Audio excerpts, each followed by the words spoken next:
There are so many governing documents out there. They all have rules, hierarchies, but the analysis we're digging into today makes a really striking claim. It says a document is only a genuine constitution if it stands above ordinary laws and, critically, requires the explicit consent of the people to even exist. Here are the most game-changing insights from the essay Practical Wisdom that could transform how you think and act. Exactly, and that's what we really want to explore. It's about moving past just knowing the facts and dates. That's just information. We want to get to real understanding, to get why you have to limit power and ground authority in consent if you want a society that actually respects freedom and fairness. Okay, so let's start right there with that core definition. What is a constitution in this very specific sense? It's the foundational framework. The blueprint that, one, organizes political power, but two, and this is key, it limits that power, and it ensures that the government is accountable to a population that's seen as basically free and equal. So it's more than just a rule book. Oh, much more.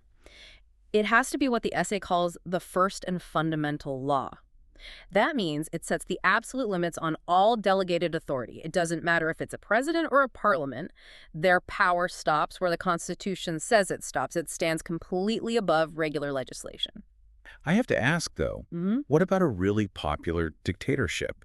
If, say, 90% of the people support it, couldn't that still be called constitutional by this definition, since there's consent? That's a fantastic question because it gets right to the heart of it. No, the consent has to be for the structure itself, the original architecture of the state. It must be a clear act of the people agreeing to the system. And that system is then made incredibly difficult to change, which keeps it stable and protects it from the temporary whims of a majority. By the way, you are experiencing a unique two-host AI conversation powered by Google's NotebookLM for deeper, more dynamic essay analysis. So it's about locking in those foundational values. But how did we get from these ancient political ideas to a physical document you can actually hold? That seems like a massive leap. Well, the seeds were planted a long, long time ago. We're talking ancient Greece, with figures like Solon and Lycurgus. They developed this powerful concept of citizens who rule and are ruled in turn. Meaning everyone participates and everyone agrees to live by the same rules they helped create. Precisely. And that idea was eventually distilled centuries later into modern written documents.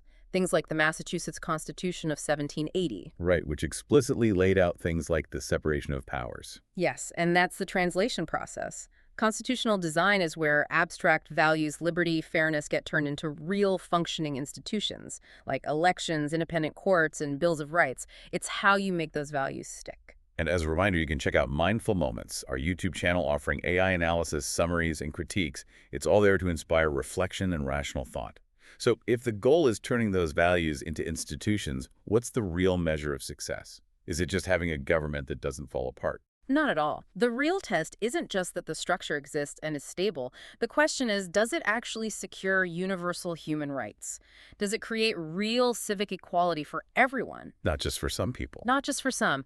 A governing framework is only truly adequate if it institutionalizes those universal claims. So it can't just be about encoding the will of whichever powerful group happened to win a war or an election and write the rules. Exactly right. A genuine constitution has to serve a deeper principle of justice, not just stability or convenience for those already in power. That's a powerful idea. So based on the insights from this essay, here's a thought for you to take away. Think about a system in your own life, maybe a club, or even a company that requires consent to operate, and where everyone is expected to rule and be ruled in turn. Click the link on screen for the in-depth book Essential Ideas. Subscribe, share, purchase via the link, and think rationally. And see the many genre-based book podcasts at Mindful Moments. Nourish your mind on the go.